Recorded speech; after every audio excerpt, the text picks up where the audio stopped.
Let me welcome all of you. Okay, what happened? Sorry. Yeah. Very good morning, folks. At the outset, let me welcome each and every one of you for this 9th webinar. We are on the last session of Module 2, Paper 4, Information Technology and Systems Audit. This is an exam-oriented webinar exclusively for CS Professional Program. And we are on lesson number 10 and 11 today. Guys, before I start this session, I will share with you 3 important pointers, and I will repeat once again at the end of this session. I wish each and every one of you make the best use of this blog, 3spro.blogspot.com, where every day, whatever I have discussed, the entire presentation along with all the diagram stuff, everything is available for you to download it. You can use this and make one request to all of you. Here there is a comment box. So here you can actually click and share your comments. See, please, there are a good number of comments have been made in the past. Please look here. Maybe I'll show you the first comment, the day 1. This is actually day 1. Please look at, there are 16 comments we have got with respect to day 1. Please go back and try to share your comments here so that I'll be in a position to connect with you. And most important, when you share your comments, maybe a para like this will be ideal. So what do you feel about the session? And maybe you need some more sessions on this subject. And what do you feel about the session organized by ICSI? So all this you have to actually reflect. So maybe I can consolidate and share my thoughts to institute and give your name, your location and your state, most important, like how Madhukar Shipurkar from Belgaum, Karnataka has given, and maybe others. Give your name and your comments so that we'll understand who you are. Okay. That is number 1. Second, the WhatsApp group.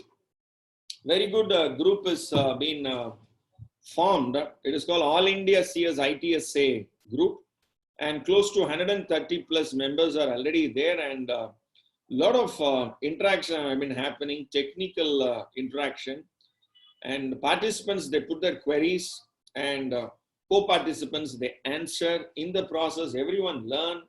If I have 1 rupee, you have 1 rupee, we exchange our 1 rupee, we end up with 1 rupee only. But if I have 1 idea, you have 1 idea, we exchange our ideas, we end up with 2 ideas. So that is the power of knowledge sharing, and use that particular platform for that particular purpose.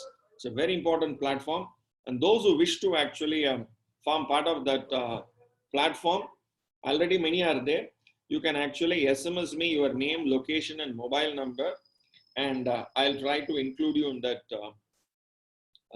group. So that is another point I want to share before I start today's session. The topic today will be e-governance and an overview of systems audit. Both are very interesting topics, and I'll try to do justice with whatever the little time we have with us. Let me first take you to e-governance. Very important. Please look at this, guys. What is e-governance? In short, e-governance has these 4 pillars. We can call this as pillars: resources, technology, process, and people. Now, this is your study material. And your chapter number 10, let me take you directly to chapter 10. Yes, this is your chapter 10. Yeah. Let me first explain to you in short what e-governance means. And then I'll take you to the various parts of e-governance, various features of e-governance. Okay, good. So what is e-governance is here. Good. What is meaning of e-governance? Right. This paragraph is an important paragraph. Now, in short, reaching people. We say what is in constitution: for the people, by the people, and to the people. Now, government is an organization, and governance, you can't see governance. Governance is what happens, what has been happening, or what happened, and what is enabled by government. So if government is doing something, we can call that as governance. Now, where this e-governance will play a role? There are a lot of interaction which people will make with government. So we can call people as citizens, and we can call them as consumers. Okay, consumers or citizens. So maybe you can call them as citizens or consumers, depending upon the type of service they are getting. For example, G2C, C2G. What do you mean by this term? Government to citizens, citizens to government. There are various information which government will share with people, citizens. Like there were times, you have to excuse me for 1 minute.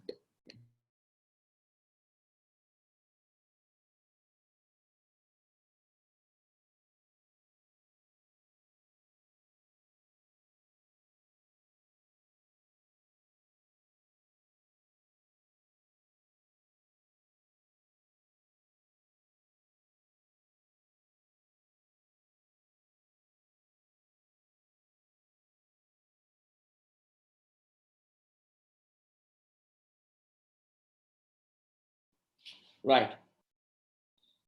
G2C, C2G. I'll give one example for G2C. There are various notifications, various announcements by government. Next month, August, whether the lockdown is continued, provisional lockdown is continued, what they call it as lockdown, opening up of lockdown, phase 3, by allowing some of the features or some of the commercial establishments which were not allowed in the past to open, they were allowed to actually function from August onwards. This is an announcement by Ministry of Home Affairs. This announcement, how they make? Number one, in olden days, they used to only do through radio. Then TV came. Then there will be a press announcement, and next day newspaper it will come. Today, there is what you call as a portal, and in the portal they host the announcement. So that becomes an official announcement. Every ministry is having one portal today. Make it Ministry of Finance, Ministry of Corporate Affairs, Ministry of Law Justice, Ministry of Home Affairs. Every ministry, Ministry of Information Technology, every ministry they have a site. Why? G2C. Whatever they want to communicate, they will host it in website. Now, this is one of the activity of legally recognized in the Information Technology Act itself. So in the Information Technology Act, the first page, last line, I read that particular point and I made this point. All of you should note this. I mentioned it. What did I mention? In the lesson number 1, Information Technology Law, to facilitate electronic filing of documents with the government agencies, and further to amend the various act, and transactions carried out by means of electronic data interaction and other means of electronic communication, commonly known as e-commerce, which involves the use of alternative paper-based methods. This is there in the last paragraph. This is there in the last paragraph of the first page. The study material first page. There is one more important point which I will make. I'll read once again. To facilitate filing of documents with government. This is called C2G. consumers to government or citizens to government. You want to make an application for passport, today online application is there. You want to apply for Aadhaar, online is there. You want to actually apply for your birth certificate, death certificate of any of the family member, it is possible online. You want to get a copy of your land records, online it is possible. So, e-governance is electronic governance, basically application of ICT to the process of government functioning in order to bring every process of government, I am integrating with the technology. Now, how this is possible? This was actually enabled in Information Technology Act 2000. That is very important. So, please read that particular paragraph. Please read that particular paragraph. And I want to share with you one more important point, which is the objective of Information Technology Act. I repeat, which is the objective of Information Technology Act, which is given in page number 2. In that objective also e-governance is there. So it was started in 2000 itself, and now we are in 2020. So 20 years, a lot of developments have happened, a lot of developments. And to sum it up, it is called SMART. E-governance means you must remember 4 things. What are those 4 pillars? Resources, technology, process, and people. So ultimately, I will connect to people. The entire government process is automated with the use of technology. Resources, various resources. What is various resources? Sharing of information and giving authority, or for example, declaring you want to get your name changed in official gazette. There was a process in olden days, everything manual. Now everything electronic, 100% electronic. So you can go to the respective state government. Today, state government is also forming part of it. And I want you to go to Digital India site. Please go to Digital India site. Please go. This is digitalindia.gov.in. Please go to this particular site. You will understand how much of activity has happened all over India in this. So to make India digital, so many changes has been brought out. So especially there are 9 pillars of, I repeat, there are 9 pillars of Digital India. Maybe let me find out whether the 9 pillars are there here. Introduction, let me see. See, it starts with the word e-governance. Okay, it's that journey of e-governance initiative took in India, took a broader dimension in mid-90s. And only post 2000, the implementation started. Okay, and we are going to understand about NEGP, National E-Governance Plan in 2006. 31 mission mode projects. I'll explain what is a mission mode projects. So National E-Governance Plan. So we are going to read about a National E-Governance Plan, which is in page number, 231 of your study material. I'm going to take you to this. So let me first give you what e-governance means. 4 pillars. What are those 4 pillars? People is a pillar. Ultimately, they are and resources, process, technology.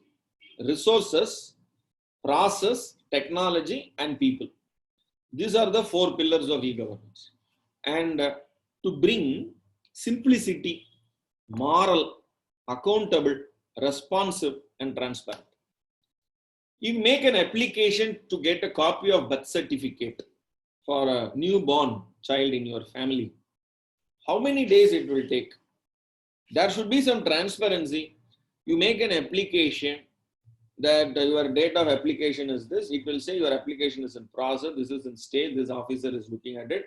You will get your certificate in another 5 days, 10 days, 7 days. Something you should communicate. So that is the objective of. So what are the pillars? 4 pillars. And what is the outcome? What is the outcome of e-governance? Simplicity, Meaning, even uneducated people should be in a position to actually use those facilities. Moral, meaning there is, what do you call it as, the upholding the truthfulness, upholding the ultimate, what do you call in governance, the truth always triumphs. Truth always triumphs. So moral, people who come with malicious intent and people who want to actually tarnish the name of the government will actually be weeded out. From the system, they will actually be weeded out. And people who want to take advantage of the system and be a intermediary, like a broker, all those people will be weeded out. So there is no requirement for it. So if there is an intermediary, he will actually make money. No, I will actually interact with that officer and I'll try to help you. So all that is gone. So it will boost the morale of the citizens. Okay. Directly I'm interacting with the government. Accountable. Both the user as well as the officer will be accountable for that work. Because what application has come, they are answerable. Responsiveness and transparency. And this is the 5 things you need to appreciate. 4 pillars, 5, you can call this 5 as the result of, the outcome of e-governance. Pillars and outcome. Good. Now next I'm taking you to the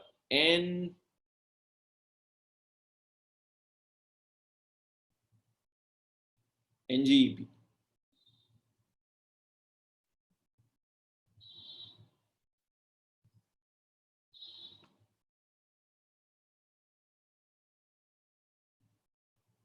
(231).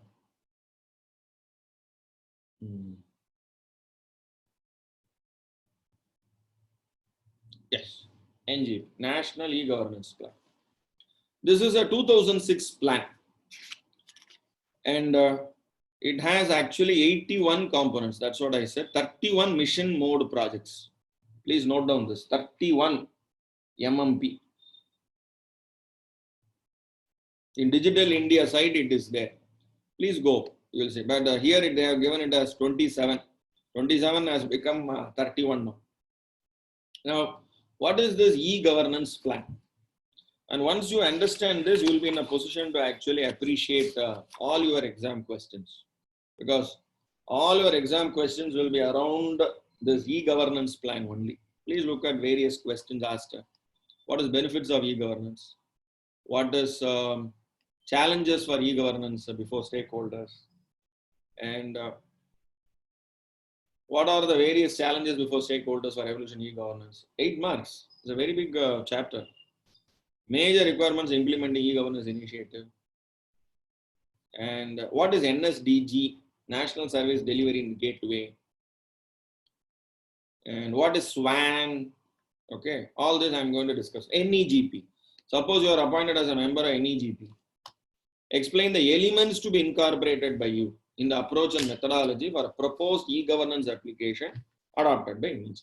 So now I'm going to explain NEGP. Once you understand this entire chapter is clear for you. Okay, so please be careful with what I'm going to discuss now. Okay, good.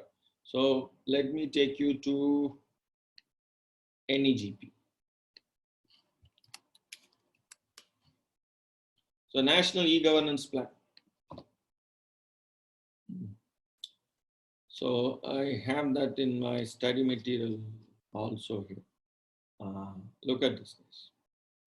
NEGP is an initiative of Government of India to make all government services available to the citizens. Now look at this. NEGP means to make all government service. Now what is all government service? Every government department, whether it is state government or central government, whether it is a panchayat, whether it is corporation, ministry, everybody has to interact with people, and that interaction will come under NEGP. This is a very big framework. So National E-Governance Plan is an initiative of Government of India to make all government services available to citizens of India via electronic media. There are actually 31 mission mode projects.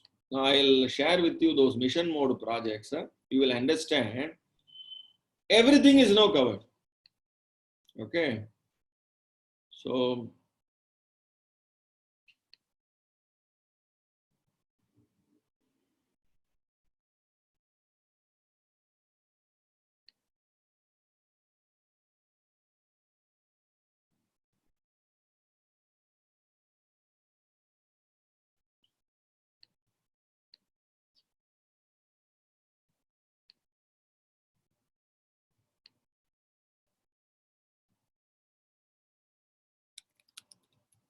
mission mode projects. Look here. This is most important.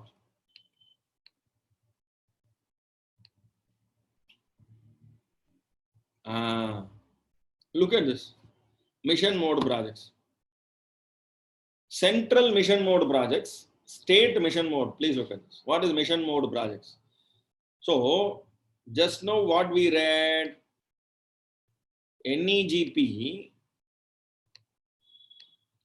is an initiative of Government of India to make all government service available to citizens of India via electronic mode. NEGP was formulated by DIT and Department of Administrative Reforms and Public Grievance. So DERP and DIT. Okay. Now DIT comes under MIT.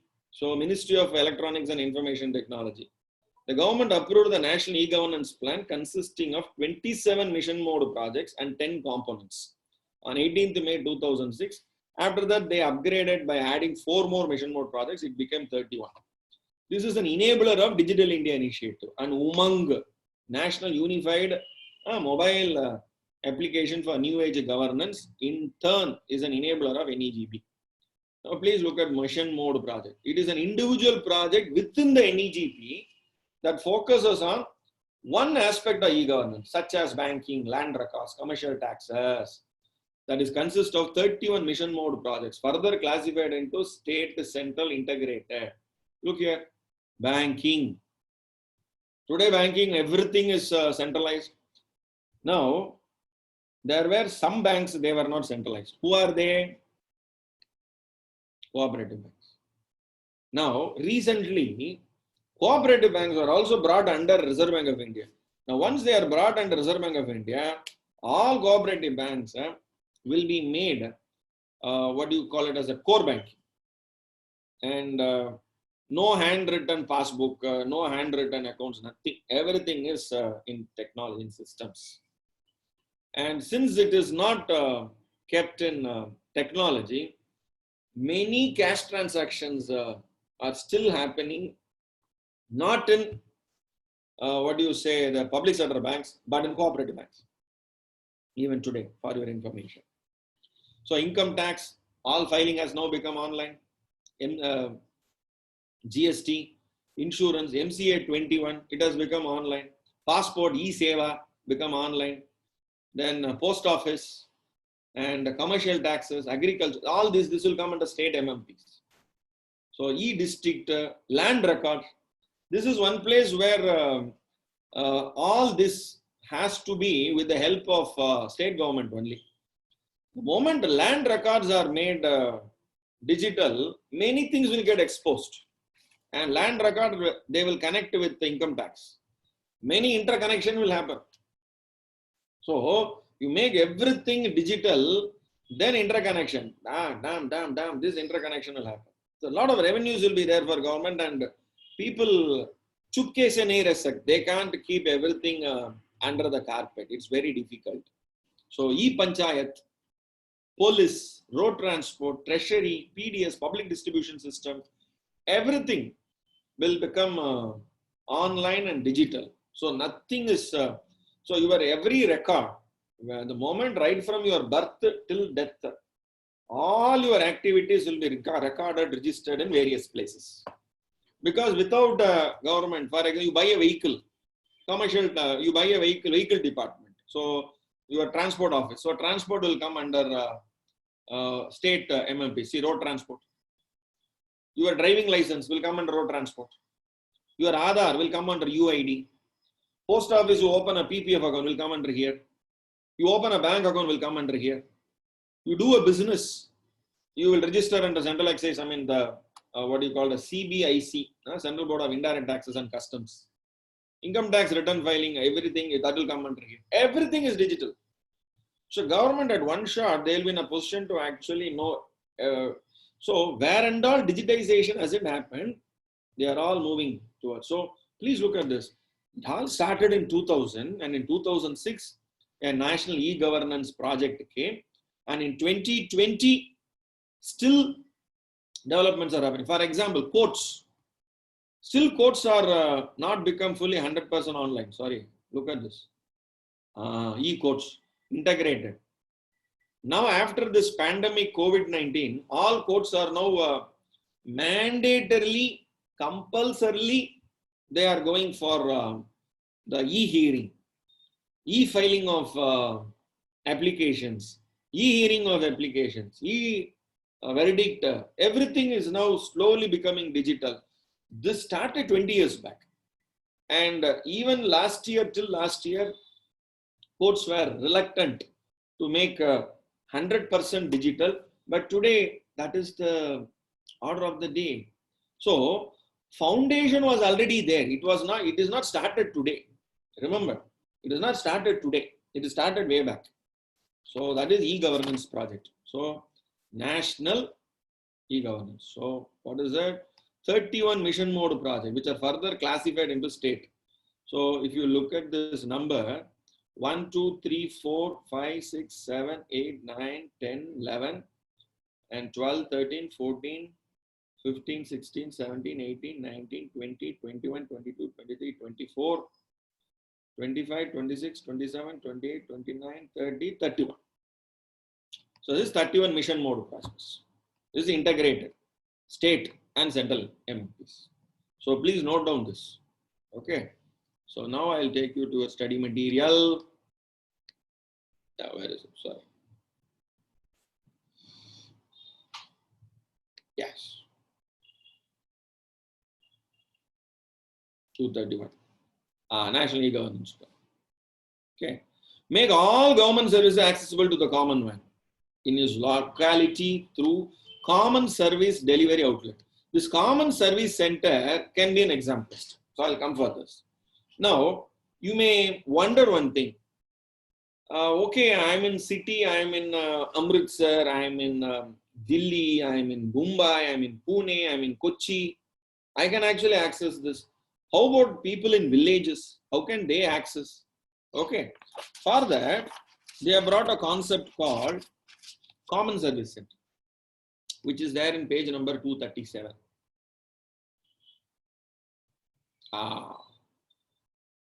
This is 237. In 2006 itself, they started this. Now, +2 qualified, enough. That means school final. That is sufficient. You will be given bank loan for buying a computer and printer. In your hut itself, you can actually open that computer, have a printer. Connectivity will be given to you because end-to-end optical fiber cable is now laid. And in your village or nearby village, those who want to have the e-governance facilities, you want to apply for a ration card, you want to apply for passport, you want to apply for Aadhaar, you want to apply for driving license, you want to get a patta, for your land records. All this you have to make an application. How will you make an application?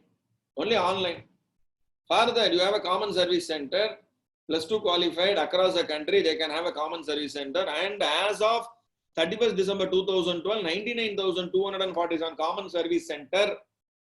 Hindi पे ये common service center को क्या कहते हैं? I don't know. I'll just find out. Okay. Common service center. Please look here, guys. This is what they speak in digital seva, common service center. Vasudha Kendra. Sudha Kendra. So digital seva, common service center, digital service yaha uplabdh. Oh wow. So so what is it? Now look, this is in Tamil Nadu. This is in Maharashtra. Okay. So this is in another state. These are all common service centers. So look at, this is a common service center. Look at sorry for that. Yeah. Look at this one thing. Look at this common service center. So Jan Seva Kendra. That is in Hindi called as Jan Seva Kendra. Now, what are the services they will give? You can apply PAN card, passport, Aadhaar card, birth certificate, death certificate, Jeevan Praman certificate. You can take a photostat, scanning, mobile recharge. You can all online application, IRCTC, railway booking, bus booking, everything can be done. This is etc. So list is big. So whether you are in city, whether you are in village, doesn't matter. You can reach government. That is Digital India, the power to empower. The power to empower. Now, Common Service Center. Now, I'll just share with you the Common Service Center in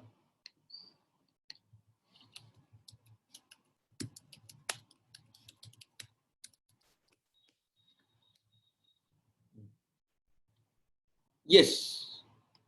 Look here, Common Service Centers. What is CSC? Common Service Center is a strategic cornerstone of Digital India program. They are access points for delivery of various electronic services to villages in India. Villages. Cities do the unique Common Service Center. Why? In city, everywhere you have computers are there, places are there. So therefore, every internet center is a Common Service Center only. But villages you need. And you can also charge 5 rupees, 10 rupees, 1 rupee, 2 rupees. You can charge from the service receivers. That government allows. So government actually, you are actually an extended arm of government. Those 12th standard qualified for becoming a common service center, there is an application. So that becomes a livelihood for many. So digitally and financially inclusive society, CSC are more than service delivery point. They are positioned as agents, promoting rural entrepreneurship. See, they are entrepreneurs and building rural capacities and livelihoods. Their enablers are community participation and collective action for engendering social change through bottom-up approach. From the bottom, people can change through technology. Use technology, use government services, use e-services, use e-governance. With key focus on rural citizens, that is CSC. Okay, so you have a site, it's okay, csc.gov.in. csc.gov.in. Please go and see how many common service centers have been allowed so far. And you have a reason first. So if I put a simple question now, in careers, I'll just put how many CSC in India? My goodness, 2,55,978 common service center. Apna CSC scheme. This much numbers. Presently, there are 2,55,798 active common service centers and 687 districts have been covered all over India. My God, that is your common service center. And the number given in your study material is 99,247 is as of 2012. 8 years back. Now we are in 2020. So please note down this number. 2,55,798 is as on 9th July. 9th July 2020. This is as on 9th July 2020. 2,55,000 common centers are there. My God. Across how many districts? 687 districts all over India. All over India. and you want to know the address of these common service centers, you have the address here. You can locate a CSC near you. Whichever state you are, you go to a nearby village, you want to locate a CSC, there is an application. App also is there. That app, mobile app. You can download it, and wherever you are, you can just say nearby CSC. If you just click, it will show nearby CSC. Like how you will find out nearby restaurants, nearby ATMs, nearby petrol bunks. You can locate nearby CSCs. Who is the name of the person authorized, his phone number, mobile number, email ID. Sabhi kuch hoga wo app. That is CSC. So then, SWAN. Next is SWAN. Okay. I'm taking you to SWAN, guys. Yes. And after that, state data center. SWAN. SWAN is actually if you think it is a bird, no. SWAN is state-wide area network. Wide area network.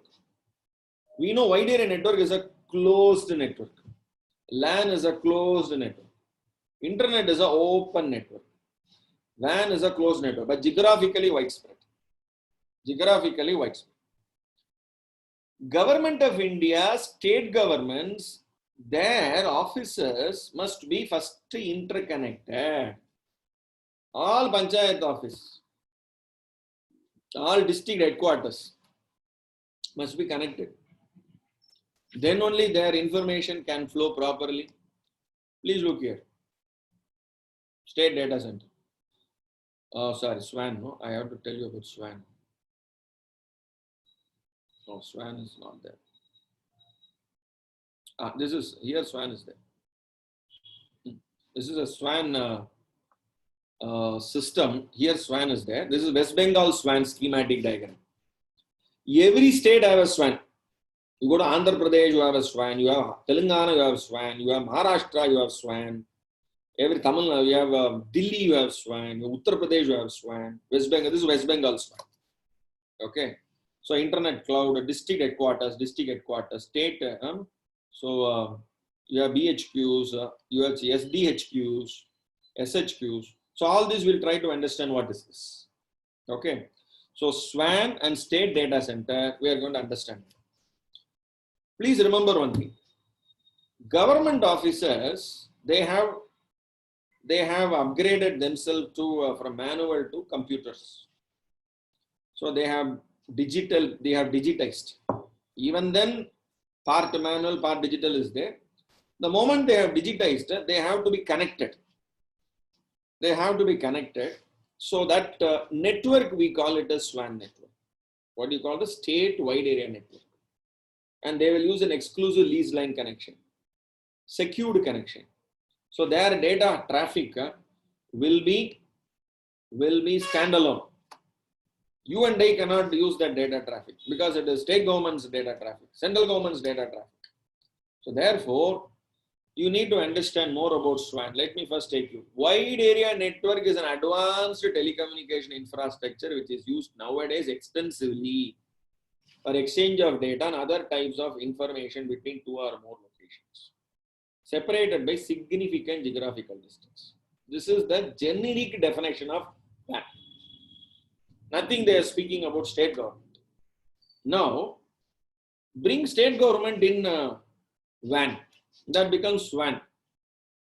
Department of IT in Government of India is implementing an approved scheme known as SWAN, envisaged to create such a connectivity in each state or union territory to bring speed, efficiency, reliability, accountability. Then only smart will come. Okay, simple, okay, moral, all smart. To bring smart, you need state area-wide network.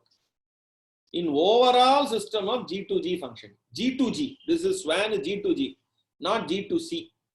G2C is government, it will appoint the common service center. Through common service center, the consumers, the citizens can connect to government.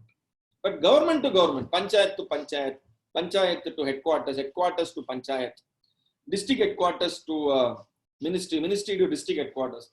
These data transfer, how it will happen, that is called G to G, government to government. Use SWAN. Okay. And whatever we just now saw in the diagram, I didn't explain that. DHQ, BHQ, all these diagrams. No, we are not going to understand that. A van deployed in a state or union territory will have two components.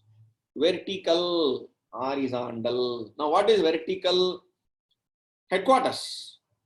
For example, Bhubaneswar, Orissa, Bhubaneswar, headquarters. From Bhubaneswar, state headquarters, it will go to the district headquarters. That is called vertical down. Horizontal. District headquarters, all district headquarters will be connected. One district to another district, I want to transfer data. I need not go to a vertical SWAN. I will go to horizontal SWAN and I will use that to connect. Please understand this, very important. So the vertical component of SWAN is implemented using multi-tier with the state or union territory headquarters, that is called SHQ, connected with the each district headquarters, DHQ. Look at this diagram. So where is SHQ? SHQ is here. Where is DHQ? DHQ is here. Below that you have SDHQs and BHQs. B is called block. B is called block. Okay. Block is the smallest hamlet, village. Okay. Or a group of villages. Okay. A small villages connected to one block. So then which in turn gets connected to each block headquarters. Each SHQ, DHQ and BHQ point of connection is called the point of presence, POP, which is a point of bandwidth aggregation for several network links. Okay. And presently, the connectivity provisioning between every SHQ, DHQ is for 4 megabit per second. And DHQ to every BHQ is 2 megabit per second. Volume will be very less. Okay. For the horizontal component, the government department and each tier are connected to the respective POPs. What is POPs? Point of presence. So I think now this diagram is clear to all of you. State data center, SHQ, state headquarters, district headquarters, and what do you call it as your block headquarters. Okay, HQ. Very important. Okay. Right. So to ensure quality of service, there will be a third party audit also, TPA. Parallelly, they will review periodically what is the data communication transfer, how they are doing it, whether private parties are misusing that SWAN, all those stuff will happen. Okay, good. So this is as on 1st April 2002. Now, again, what is the SWAN? How many SWAN? Huh?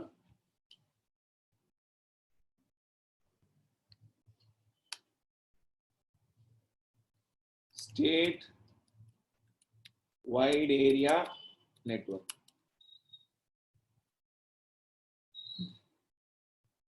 There are 29 states and 6 union territories. And if you go into this particular thing, you will have the latest statistics. Okay. And this will be the latest inputs about SWAN in ministry site itself. Yes. And so far, how much money they have spent for this? 3,334 crores. And whatever I just now showed you in a big diagram, in a conceptual diagram they are given. Please look at state headquarters, what is the bandwidth, district headquarters, what is the bandwidth, and tehsil headquarters or block headquarters, what is the bandwidth, funding support, what and all they have done. So I think this will give you a proper idea about so far what has happened in SWAN. And as of 2005, they have spent 3,334 crore to be expended. And out of the 2,005 crore over a period of 5 years, they have to spend. And they have already done this. Across country, they have done this. The only change that has to be brought is still many state governments, even though they are connected, they are keeping some of the departments even in manual format. They have not allowed the department to be 100% digital. The moment it is 100% digital, all records will be in digital form. Many information will be transparent. Moment it is transparent, you know what will be the consequences. So, but no other choice. Slowly things have been becoming coming out, and they can only delay, but they cannot deny it because it has already started. The wave is started. You can only delay for some time, but it cannot be denied forever. Okay, so please remember this. It's a very, very interesting. So whatever you have studied there, all this is not only in your study material. It is all happening. It is all happening. Okay, good. So that's about SWAN and state data centers. You need to know what about state data centers. Okay. So NEGP we have covered, SWAN we have covered, Digital India we have covered, Common Service Centers we have covered. Now state, and I must say, you know who was the first in bringing SWAN to our country? It is none other than the Andhra Pradesh SWAN, AP.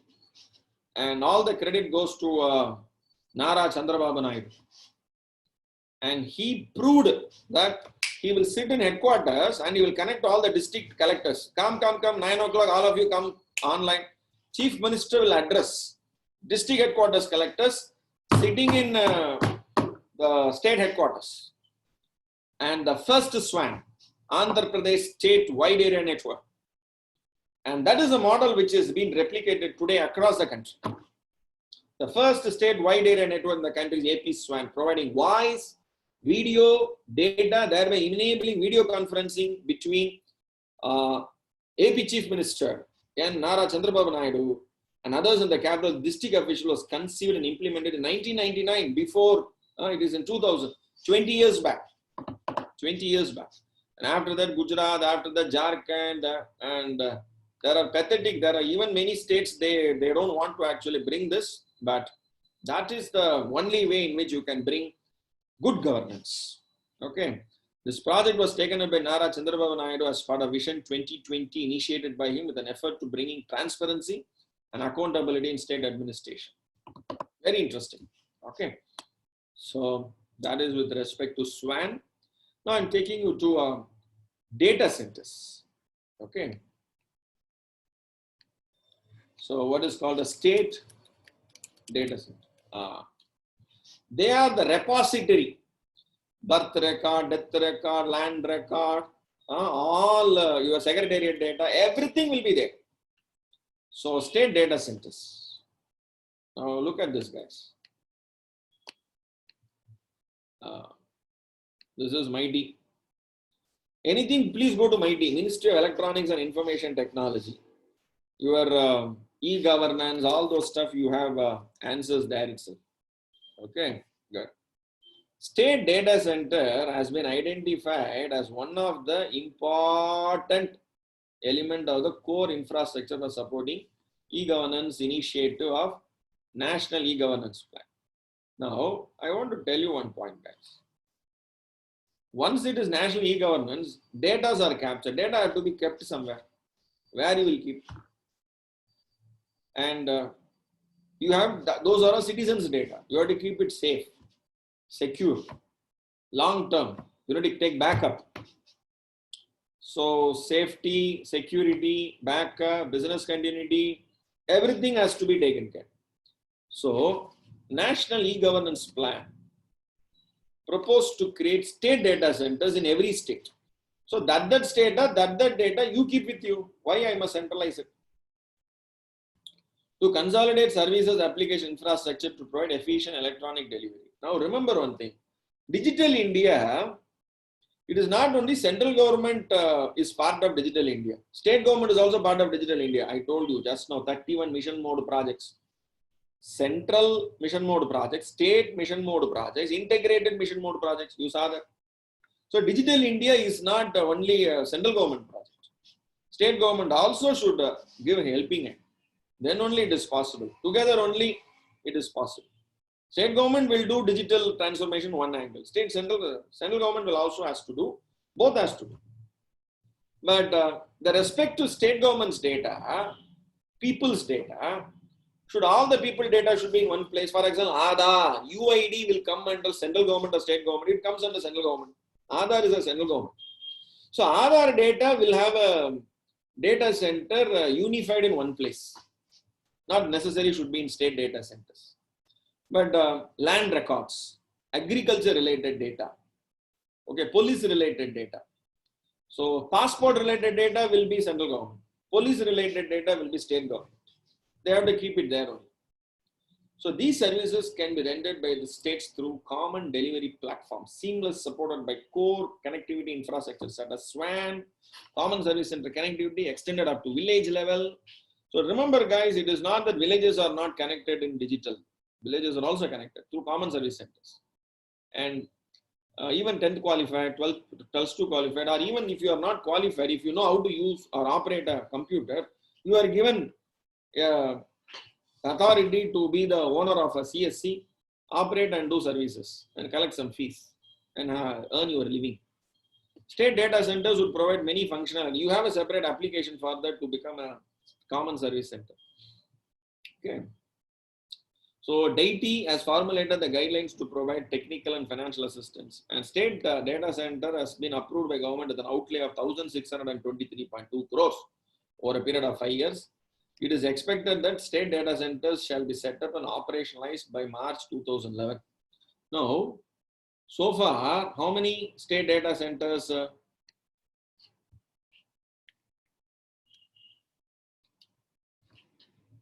Where are we? It's here.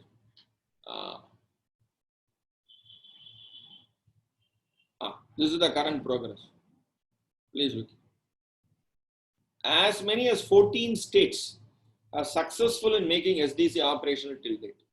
Which are those states? Some of these states include Gujarat, West Bengal, Tripura. Furthermore, SDCs are under implementation. Some of the states like Maharashtra, Uttar Pradesh are expected to become operational by 2011. I think state data centers are now operational in almost all the states. Maybe the latest statistics is not available as of today here. It has not been updated. Okay. Maybe you can find out and then update it in the WhatsApp later. Okay. Whatever that is available. Good. So that is why even your study material is also almost 8-year-old information is there. Good. Now NSDG. By looking at this, don't jump to a conclusion that it is some group of militant group, some name, it looks like that. Okay, NSDG. It is National E-Governance Services Delivery Network. Whenever banks are becoming digital, they have become digital, they have to transfer the money. What do you call it as a payment has to transfer from one bank to another. Then there is a gateway required, that is called payment gateway. Similarly, for national e-governance service delivery, you need a gateway. It is one of the India's MMP, 31 MMP, National E-Governance Service Delivery Gateway is one of it. Now, what service delivery it will do? You are integrating everybody. You are integrating everybody. So, each infrastructure will be in a different platform. Passport data, UIDI data, that is unique, that is Aadhaar data, agriculture data, police department's data, you have e-courts, court data. Each of them, they would have developed their system in their different architectures because depending upon the requirement of the data, input, the size, the database, everything will differ. You cannot have a database common for everybody. Now, you need to exchange information. Infrastructures are different.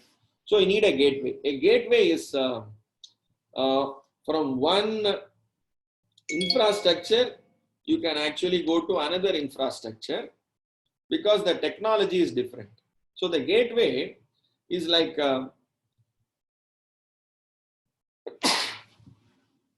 a place where multi-technology can be exchanged.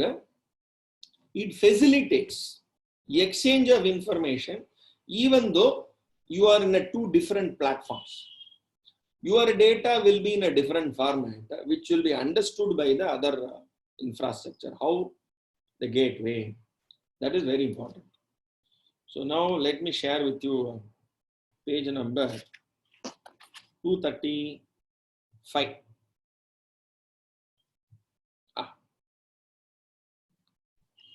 The NEGP.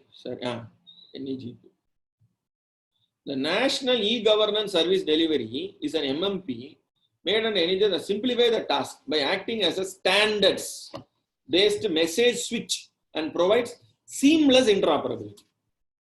So, your data is in a format, one particular format. I will show you one. Where is it? You have 31 mission mode projects. Please look here. Passport data.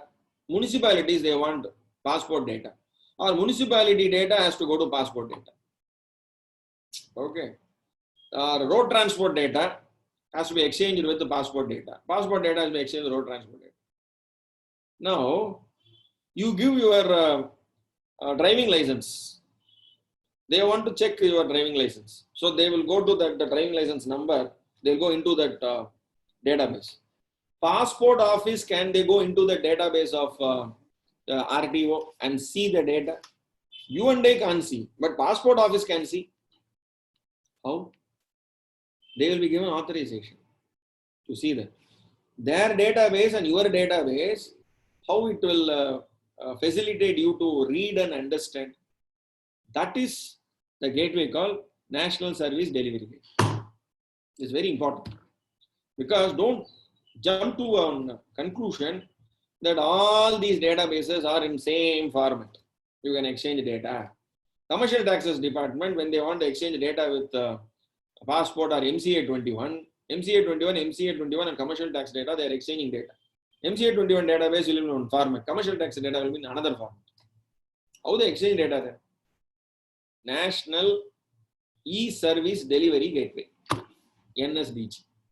If the gateway is not there, exchange of data is not possible. They will give a data in one format, in one pen drive, or in CD they will give. That CD, whether you can read it, you can't read it. You need that software to actually install it and then read it. So, that National Service Delivery Gateway will facilitate that. Seamless. Please read that, very important. Okay. The stacks act as a standards-based message switch and provide seamless interoperability and exchange of data. That is why I gave the example of payment gateway in banks. You have a bank account in Bank of Baroda, and from Axis Bank ATM, you put a Bank of Baroda debit card, and you withdraw money. How is it possible? It goes only to Axis Bank. From Axis Bank, it will go to payment gateway. Payment gateway, it will go to your Bank of Baroda. Bank of Baroda, then it will come to payment gateway. Payment gateway will come to Axis Bank server. Axis Bank server will say, okay, withdraw money. I will, from Bank of Baroda, they will transfer money to me later. This is payment gateway. So same, you just substitute with payment gateway.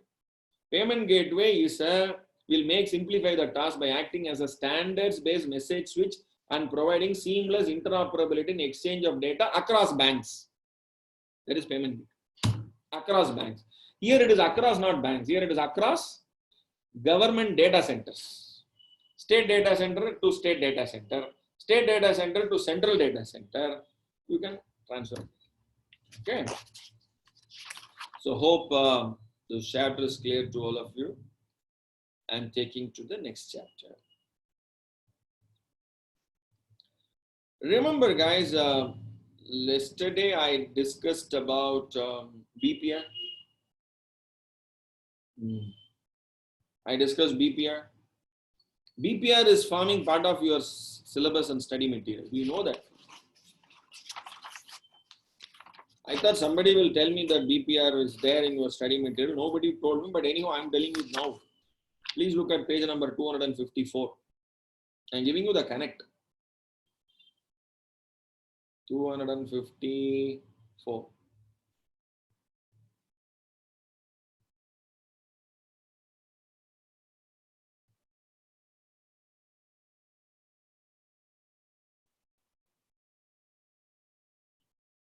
Yes. See, when you have to do the automation, that ERP, you will do BPR.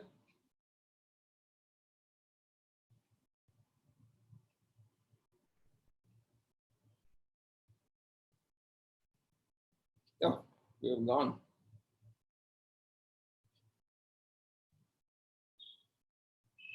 BPR. Please look at. Yesterday we read that a fundamental rethinking. This is the definition of BPR. Fundamental rethinking, radical redesigning to achieve dramatic improvements in critical contemporary measures of performance such as cost, quality, speed, and service. So it's already there in your syllabus. So you have to connect the BPR with your ERP and then you have to appreciate it. Now, why BPR? The first point you need to understand with respect to BPR is if people are going for an automation, okay, norms and procedure for computerization. This is the first point you need to appreciate. And there will be a question with respect to initial assessment. Initial assessment. So when you have to, when you have decided, okay, I will also computerize my business operations. What is meant by initial assessment? This particular chapter, questions can be based on BPR, questions can be based on initial assessment, questions can be based on system security, questions based on systems audit, all those stuffs is possible. Now, automation concept and all, you know what it is. Why you want to automate also, you know. I'll take you to the assessment, initial assessment. Now, what is this?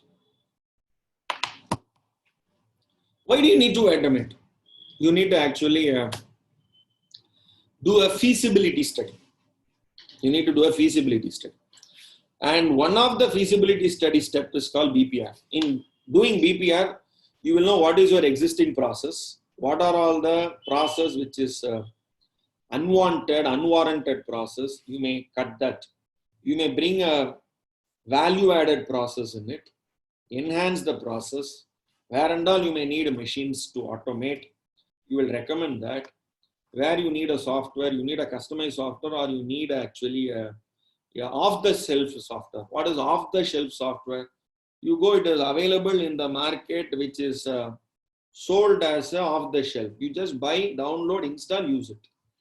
Microsoft Office 365. It is an off-the-shelf software. Just buy, download, and then install, and then use it. Simple. So, initial assessment, whether manual or automated, systems exist within an organizational framework and therefore must be organized in order to meet the needs of organization. Prior to developing an automation, very important line, it is wise, please look at this, to conduct an initial assessment to determine if an automation project is in fact viable. This is the entire step. This one sentence is sufficient. You read as many times, 10 times you read. This is called initial assessment. Why do you conduct an initial assessment? No, I have money in my pocket. I'll directly go to market, buy computers, buy software, install, use it. It will boom, dhamal. People may not like it. People may not know how to use it. So they will again go back to the old system. So first you need to first appreciate whether you need that. Is there a necessity to go for a machine? Is there a necessity? So prior to developing an automation project, in that it is wise, okay, to conduct an initial assessment to determine whether an automation project is viable. And a number of factors should be identified and evaluated in this assessment. These are all the factors. What are the problems? How technology will actually improve it? Will it actually deteriorate the problem or it will solve the problem? So all this has to be analyzed and you have to bring out the factors, facts listing out whether it is feasible or not. And feasibility, you will study the economic feasibility, technical feasibility. You will study the operational feasibility. What is technological feasibility? You're going for a new technology. How long that technology will sustain? Operational feasibility, whether my people will cooperate. Economic feasibility, whether it is cost, spending time and money, is it worth for it? All this has to be done. And why they have kept here as a part here? You are appointed as a systems auditor. They say, gee, you just give us a, you do a system audit and then say us whether we have spent 4 crores in hardware and software, whether we have taken a proper decision, whether the objective of that purpose is achieved. All those, please give us a report. You know what is the first step you will do? You will first ask a question. Have you done initial assessment? In initial assessment, have you done a feasibility study? Give me the report of the feasibility study. What is the expectation from this software, from this implementation, from this new implementation of this project? Let me see that. Do you have that vision in you? So that is the first initial step. And what and all you have done? Have you done an assessment? Have you trained your people? Have you informed your people? Have you actually given proper understanding? Have you understood what is the need, where you need to do the correction? So then you will actually give a conclusion and say, yes, your initial assessment is good, but as per the initial assessment, what you expect, you are only able to achieve 60%, 40% you are not able to achieve. So therefore, your amount what you have spent, you are able to achieve more than 50%. That itself is a good success, but nevertheless, these are all the shortcomings. 1, 2, 3, 4, 5. So, systems audit with respect to review of the implementation of the software, implementation of a project, implementation of a new, what do you say, from a legacy system, you have gone for a modernization. So that is also a systems audit. So that part is only being discussed in page number 256 to 259. So that is with respect to conducting an initial assessment. Yes, so that can be an exam question. Now come to the computer security and control.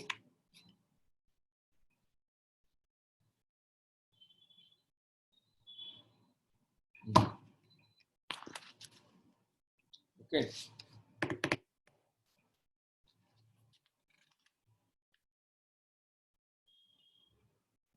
This entire page up to this is your computer security. On this, there can be one question. Okay. Now, the moment they say computer control and security, the moment they say computer control and security, what kind of questions you can expect in exam? Please look at this.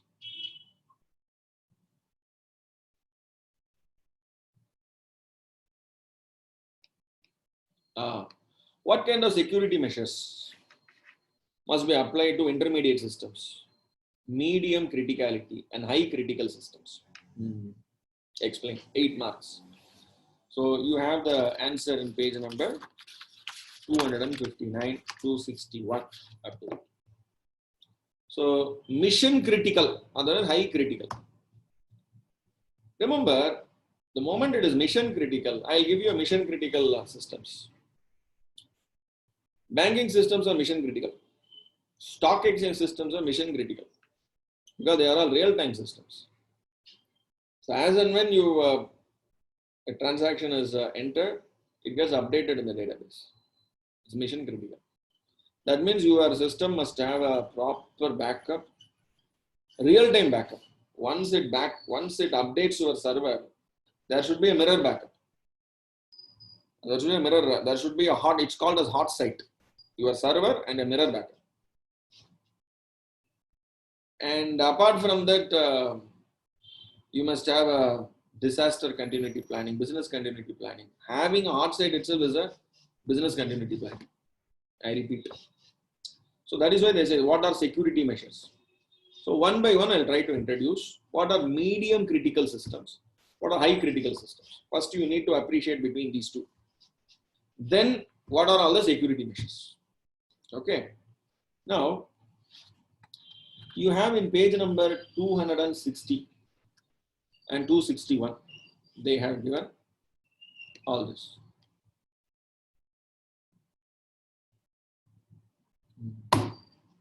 Okay. So one is called as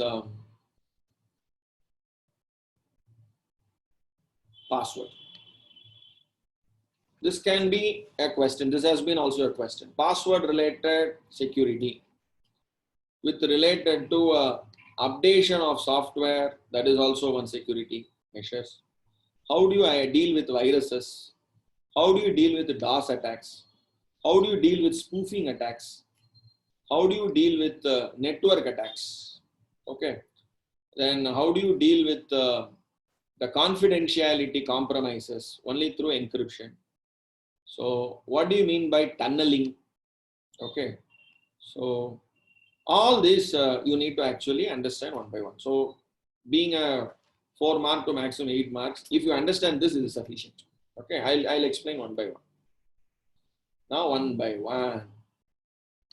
Password is I will say the first line of defense. First line of defense. When I say line of defense, security, the first line of defense is password. And there are questions they are asking in password. How a password should be? What is a good password mechanism? So like that they ask questions. Let me show you that. This is SWAN.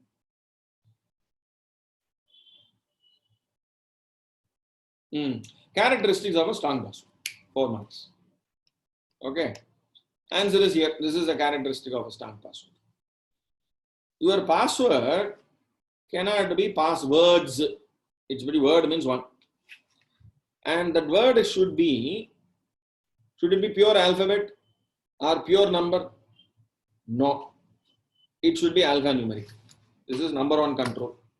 Alphanumeric. Number two, should you have a capital letter or now no capital letter? One of the alphabet should be capital letter. Number two. Number three, should you have a special character like a star, slash, colon, semicolon, hyphen, underscore, something. These are all various special characters. So, a strong password should have, number one, it should be minimum 8 characters or even more than 8 characters. So, the study material says ideally there should be 12 characters long. Very good. 12 characters long. Number two, combination of letters and numerical. So, number one, 12 characters minimum. Number two, combination of letters and numeral. Number three, special characters also. Number four, you can also say the letters, that is alphabets. One of the alphabet minimum should be a capital letter. So, only small you should not allow. One cap should be there. So, then it is further strong. So, 12 character, strong. Alphanumeric, strong. Special characters, strong. One of the alphabet, capital, further strong. Okay, good. So, and these are all some of the caution they give that don't have a wife's name, child's name, pet's name. Okay, guess words. Many people, they have kept password as password itself. PASSWORD, small letters, full. So, 1, 2, 3, 4, 5 is a very common password. Okay, so like that. So that is number one. Number two, best security thing is, every time the perpetrators, hackers, they will try to find out some vulnerabilities in the systems. And they'll try to actually gain entry into the system using that vulnerabilities. The developers of the operating system will identify this vulnerability, and time and again they will share the patches, updates on the operating system. Maybe when you use your mobile phones, whether you use a Apple phone or whether you use an Android phone, there will be updates of the operating system will be provided. Moment there is an update on the operating system, immediately install it. Immediately installing an update is a very good security measure. Ignoring that, you are actually, your system will be vulnerable to the known vulnerability to the entire world. So therefore, hackers will try to actually find such vulnerable devices in the network. The moment you are not protecting yourself with a patch, patch is actually a program which will actually an upgraded version of your operating system, which will safely and secure your system. So that is very important. And sometimes they call it as hotfix. The patch otherwise called as hotfix. How do you actually get yourself comfortable with virus, guys? Okay. With a virus,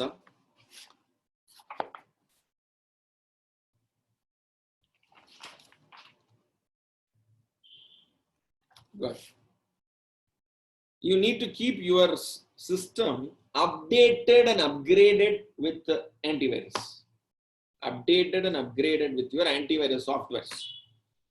Virus is actually, can you eradicate virus? That's a question. Your, what do you say, your COVID-19 is also a virus. Can you kill virus so that permanently you'll be virus free? It is not possible. Even in human, that is why human beings also, there are so many viruses out there. You can't actually kill virus because you can't see by eyes. So how do you protect it? Only by immunization. So similarly, how do you give immunity to machines? By keeping your machines up to date with antivirus, vaccine softwares. So that means whatever vulnerability that has been found out in the world, immediately there will be a patch, there will be an update on the antivirus software, upgrade it. Thereby, your system will not be vulnerable to that new virus. That is what people are waiting for COVID-19 vaccine. So once people get a shot for COVID-19 vaccine, even when there is an attack of COVID, I will not be vulnerable to COVID because I am already protected. I am actually updated with respect to the vaccine against that virus. So that is most important in computers also. So what they say, they can remain in server. So the best way to keep this is to keep your antivirus software updated. That is the only security control. With respect to operating system threat, keep your operating system patches up to date. Okay. So like for example, you can actually check here. So whether there is any, is my software up to date, I can check up. Is my operating system is up to date. You can also use your mobile and find out whether your mobile operating system is up to date. Please check. It will actually check and then tell you whether your mobile is or your operating system is up to date. Now DOS attack. Now what is meant by denial of service attack? Remember I told you about this three-way handshake.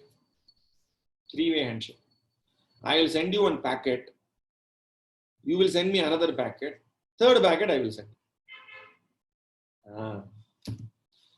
The moment I send the third packet, okay, the moment I send the third packet, the connection is established. After that, data transfer will happen. Now what I will do, the DOS attack person will send the first handshake, hello I will say. You will say hi. Now after you say hi, I must say, how are you? So hello, hi, how are you? I will say hello, you will say hi. Again I will say hello.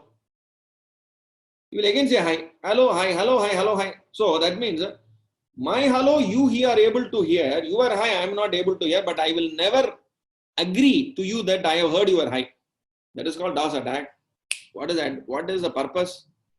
I will continuously send hello, hello, hello, hello, hello, hello. You will continuously say hi, hi, hi, hi, hi. That's all. Your computer will be arrested while continuously responding to my hello. Your hi will come.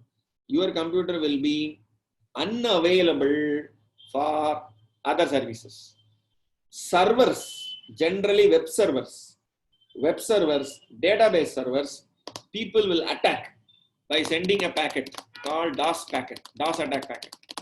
Internet websites are attacked by different methods. DOS attacks essentially flood the web server by sending thousands of high priority system messages called hello messages. You will respond back with hi. Hello, hi, hello, hi, hello, hi, hello, hi. How are you? I will never send the packet. The moment I send the how are you packet, the connection is established. Then I am ready for actually bridging is established. Then the server will be ready for other services also.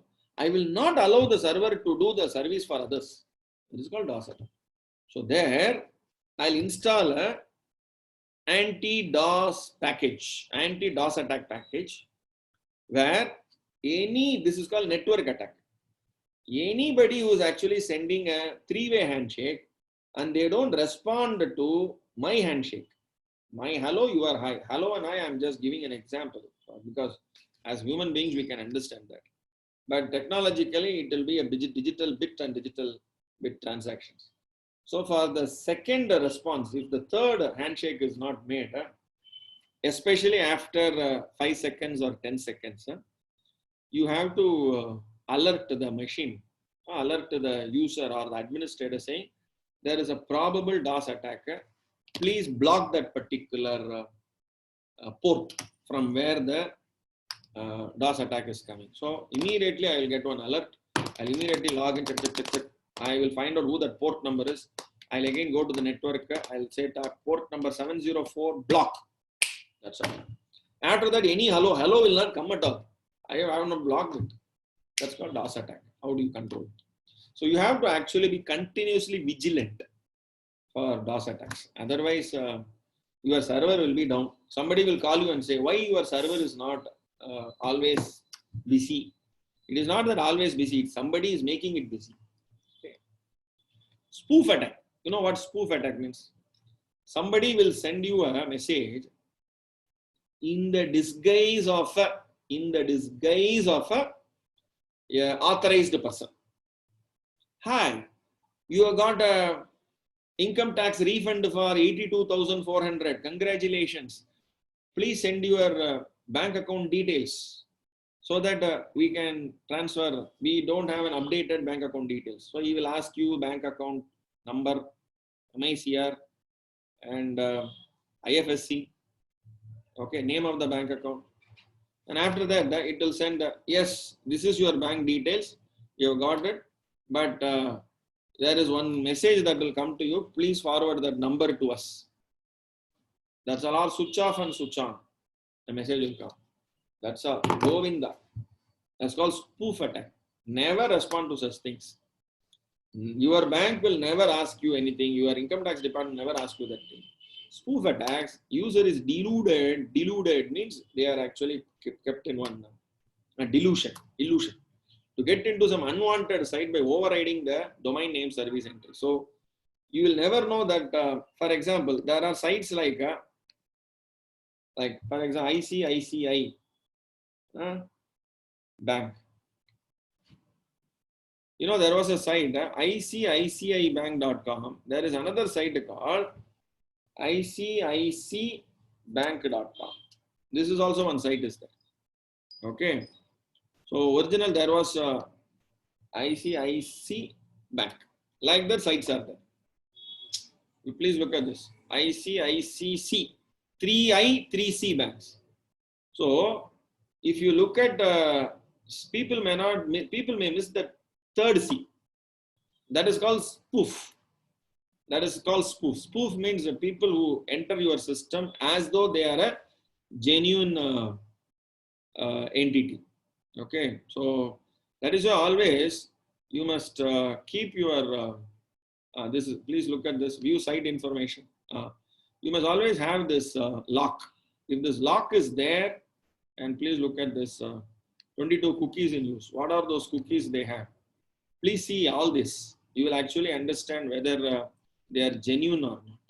Especially, please click this and go and see. Okay. And when such cookies are unwanted cookies are there, please go and remove everything. Now, where am I? Sorry. The certificates also will be there. These are the digital signature certificate. We read about the digital signature certificates. So that digital signature certificate is also given here. So all these you can see. Okay, good. So we have come to 9:30. So what I will do now, I will ask participants to ask questions. Maybe 5 to 10 minutes, and after that we'll conclude again. Okay, and maybe before I come to those who want to ask, actually raise questions, you can put your hands. I will allow you to talk. I'll make this point once again to all of you. Point number 1, please visit my blog and try to share your views in the blog. Okay, and my blog name is 3spro.blogspot.com. This is number 1. Number 2, give your reviews there. Number 3, there is a WhatsApp group called All India CS IT&SA group. So those who want to become part of this, please send your name, location, and mobile number to my number 98400632269 or 98401632269. I'll include you in that particular group and use the maximum to develop your understanding and confidence in the subject and do well. So let me now, Kanika, and I'll first allow FB771A1E. What is your name? Good morning, sir. Very good morning. Sir, this is Kumar Agarwal calling from Hyderabad. Yeah, Vinod Kumar Agarwal. Yes, sir. Sir, you told about State Data Center and National Service Delivery Gateway. Yeah, and you told us about MMPs. There are 31 MMPs. Oh, wow. Very good. Yeah. What are the different 3 types of 31 MMPs divided into? Into central MNP, state MNP, and integrated. Wow. And, yeah. Integrated. Give me one example. Integrated MMP. Integrated MNP is, sir, I'll tell you. I have even noted it down immediately. Integrated MNP is e-biz, e-court, means very court good. we are not. Very good, very good. Super, yeah, super, very good. You are from Hyderabad? Yeah, I am from Hyderabad, sir. Vinod Kumar Agarwal. Tell me. And, yes, sir. I have a point to say that you told about State Data Center, and if every state are storing their state own data and central having their own data, and there is one gateway, National Service Delivery Gateway. Yes. You told that only the department, means central state data center and state data center can access through this gateway. My question is that, am I right, sir?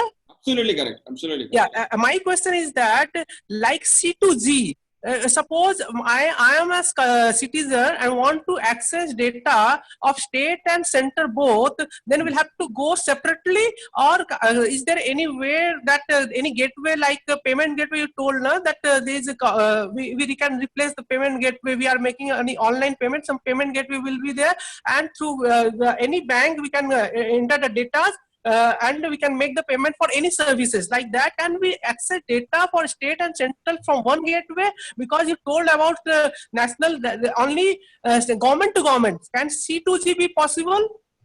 Not possible. Government to government, only for NSDG. For example, you make a request. You make a request for records. They will actually go to their database, take your record and then send you. So they will not allow you to access their database. So you are not allowed to access government's database. Only government department can access.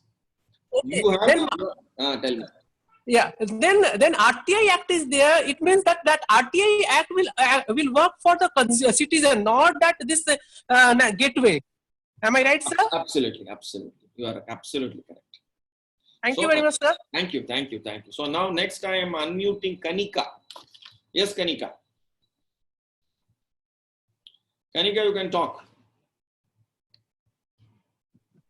Good morning, sir. Yes, good morning, Kanika. From which place you are speaking? Sir, I'm from Punjab, Ludhiana. Punjab, Ludhiana. Yes, sir. Very good, Kanika. Tell me. Sir, I just want to know about system audit. What actually system audit is all about? Means what we do in system Very audit. good question. Number one, system audit is to give assurance to the company that your system is free from errors and it is effective, giving the delivery of the services which it is intended to. Number one, it is free from errors. Number two, it is giving the effective services and it is efficient service providing what is the service it is supposed to provide. This is the three objective of a system audit. I repeat once again. Number one, Yes, sir. effectiveness, efficiency. The assurance has to be given by a system auditor with respect to whether the system which is designed for that particular purpose, whether it is doing that. For example, in bank there is a system audit, and why I should go for a bank? In SEBI, Securities Exchange Board of in all of your company secretary students, Yes, there sir. is a mandatory system audit. There is a mandatory system audit for every depository participant, every DP. Every DP there is a mandatory system audit, and that system audit is once in 6 months. Once in 6 months there is a mandatory system audit. What is the system audit? They will have a information systems installed. They will be connecting to the depository.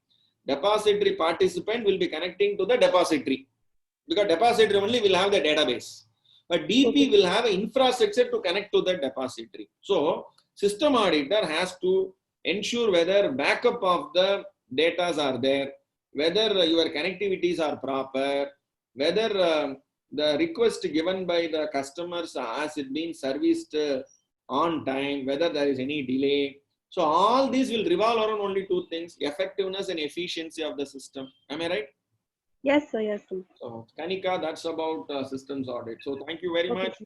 Thank you, sir. Thank you, sir. Let me actually unmute Bhagwan Patel. Bhagwan Patel, you are allowed to talk. Bhagwan Patel. Hello, good morning, sir. Yes, Mr. Bhagwan Patel, from which place you are from? Sir, I am from MP Narsingpur. Actually, sir, my MP? question, Madhya Pradesh, Narsingpur. That is Narsingpur district in Madhya Pradesh, sir. Narsingpur, Madhya Pradesh. Oh, nice, so nice. Okay, sir. Tell me, Mr. Patel. I was watching your webinar from day first to right now, and that was very good experience on there.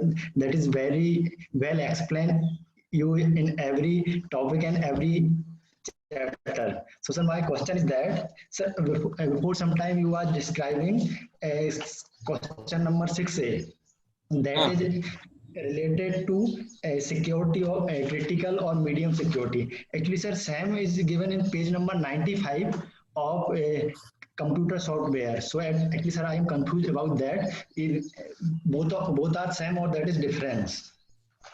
No. That is also from whatever the system security measures that is given in page 94, that has been repeated again, once again in your system audit also. So both are same only. Like, for example, you have the point of recent trend in information system, cloud computing. It is there in chapter 2 as well as in chapter 4. Yes or no? Yes, sir. Similar to that, this topic is also been repeated in both these places. Actually, sir, same question asked in previous exam in chapter number 4 also. That's why my doubt was that. You are absolutely correct, Bhagwan Patel. This has been repeated in both these places. So at that point of time, I don't want to speak about security because we were only in fundamental understanding software. So now when you do the systems audit, you will be in a position to appreciate the security aspects. Okay. Okay, sir. And sir, one request from you, not sir suggestion, it is my small request from you that you teach very well about all subject, about how to understand the matter and how to do the your exam well. But sir, my concern is that about the writing. My request is that you should take one webinar or lecture about the writing, how to present in our exam. That is concern of all of a student. If I am not wrong, sir. Oh, sure, sure, definitely. I'll do one. I'll do one. Maybe I'll talk to the institute and. And I want to give thank to you and ICSI to give that wonder webinar for our ITSA for the exam orientation. Thank you. Thank you so much, Thank you, sir. Bhagwan. Thank you, Bhagwan. So next we have Sagar Bode. Sagar Bode, we are enabling you. Please, you can speak now. Good morning, everyone. Good morning, sir. Yeah. Sir, am I audible? Yeah, absolutely fine. Sagar, from which place you are from? Sir, I am from Latur, Maharashtra. Latur, Maharashtra. Yes. Yes, sir. Sir, I have 3 questions. First question is, sir, systems auditor. So, as we have statutory auditor, secretarial auditor, these systems auditor they should be engineers, right? Maybe. No, that is why I gave an example of the SEBI regulation for depository participants. All DPs, they have to mandatorily have a concurrent audit, internal audit, and systems audit. I repeat, Okay. Concurrent audit, systems audit, and internal audit mandatory. This is legally they have to do it. Number 1. Number 2, who has to do the systems audit? Systems audit can be done by any professional, especially a chartered accountant or a company secretary or a cost accountant who is having a system audit qualification. For example, CISA, Certified Information System Auditor. So the SEBI has mandated very clearly, CISA only has to do the system audit. Okay. So Certified Information System Auditor, that US certification has to be there. They only has to do the audit of system audit. Okay. So company secretary, can you do a system audit? Means no. SEBI has made it very clear. I'll show you that. I think it is visible to all of you, this Google sheet. Yes? Yes, sir. I'll now show you this. Please look here. So systems audit for depository participant. Please look here. Depository participant. So depository participant system must. Please look here. Internal and concurrent audit of depository participant. So there is a system audit framework for DP. Please look here. There is a PDF here. Let me show you that. So Yes, sir. all of you must read this.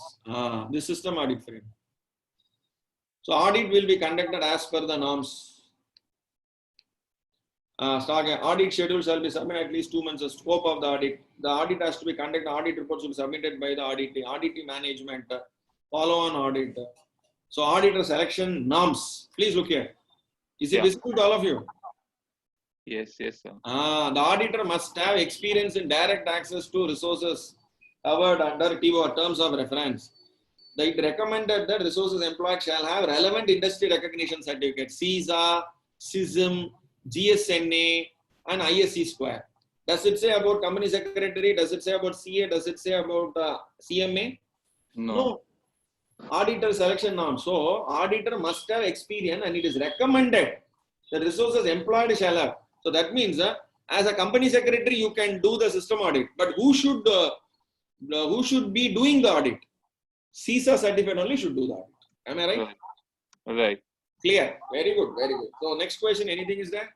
Actually, I think CS also does one audit under Regulation 52 of Depositories Act, wherein that is a different audit. That is Okay. that is not a systems audit. That is a Okay. regular concurrent audit or a internal audit. That is also that. Please look here.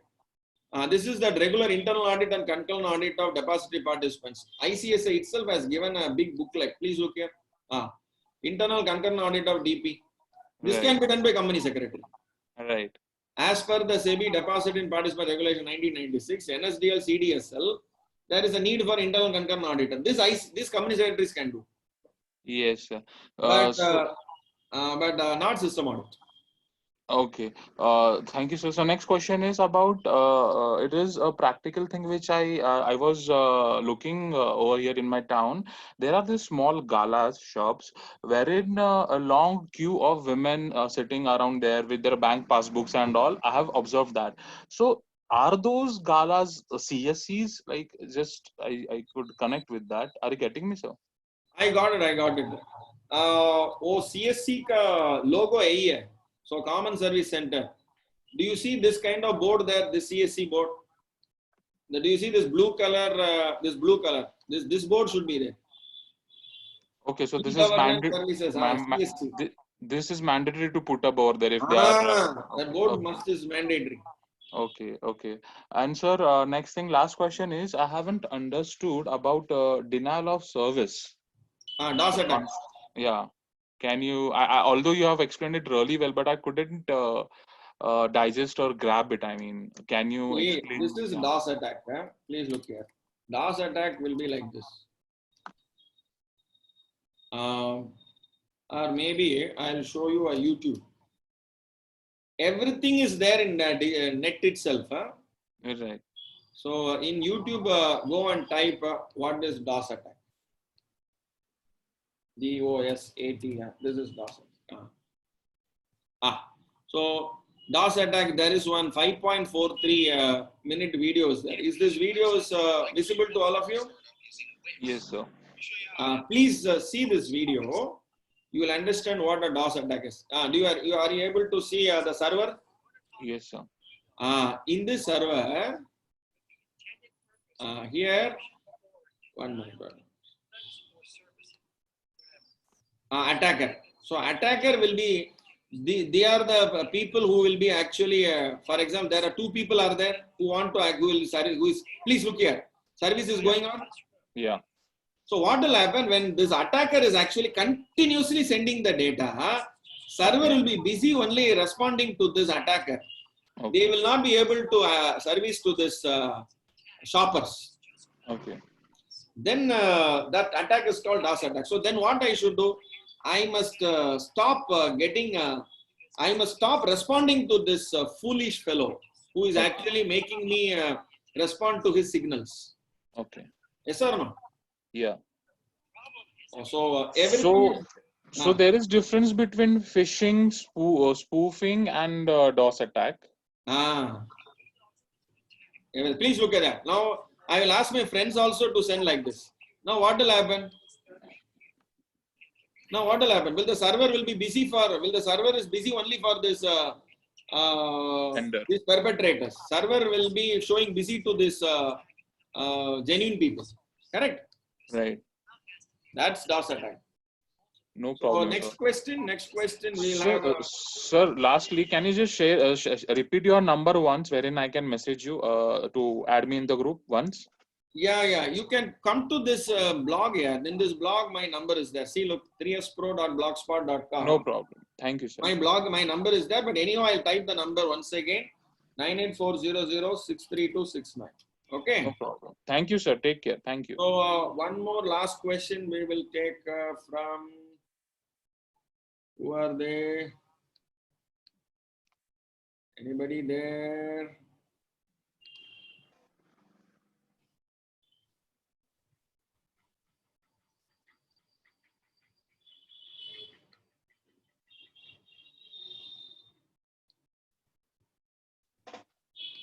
I think anybody there to ask questions? Rinku Mehra, Abhishek Chaturvedi. Abhishek.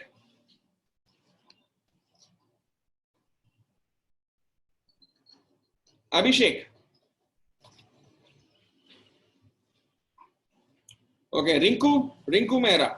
You are allowed. Abhishek Chaturvedi is there. Yes, Abhishek, you can talk now. Hi, sir. Sir, I wanted to know memory aids and control aids in the. Abhishek, you are from which place? I'm from Lucknow, capital of UP. Oh, so very lucky place. Thank you. Sir, so tell me here. Sir, I wanted to know the memory aids and control aids of DSS, the Decision Support System, in the previous chapter. Yes, Decision Support System. Yeah, 4 core capabilities of DSS. In that 4 core capabilities, there is memory aids and control aids. I wanted to know about that. Which page number? Page number 190. 190. What is that question? 4 capabilities. One Yeah. is memory aids and control aids. Yes.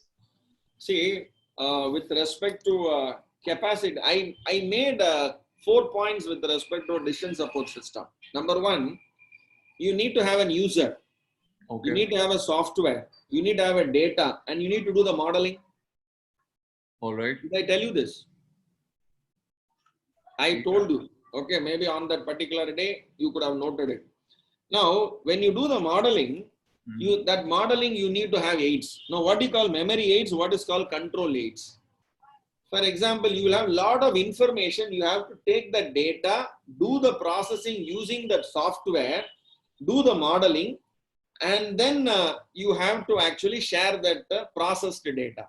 So therefore, what is memory aids? You need to have a lot of data for processing. Processed data, you need to have the processing power, and processed data, you need to save it. I am not speaking about the small data. Decision support system will deal with huge data. And I was referring to even rocket launches also. So therefore, right from business information till government secured decision making, DSS will be useful. So memory aids is with respect to you need spaces. Space for data storage, space for data processing, space for processed data storage. That is called memory aids. Now, what is control aids? This is with respect to the software what you use. The software what you use, like your spreadsheet software, MS Access or database software, which you actually do the programming and do the processing, that should have the proper processing facilities, should have when the data is huge and the processing power is huge. So you need to have the proper microprocessor with the proper processing capabilities and the RAM capacity so that it can handle that capacity to give you the processed data timely. So that is with respect to the control aids. Okay. Okay, sir. Thank you. Thank you very much. And guys, my best wishes to each and every one of you. And kindly share your inputs, your views in the blog. And my best wishes to each and every one of you for your examination. See you once again as a company secretary. After getting qualified, maybe I'll be again back to you for your e-virtual MSOP program. At that time, we'll meet again. My best wishes to each and every one of you. Thank you, guys.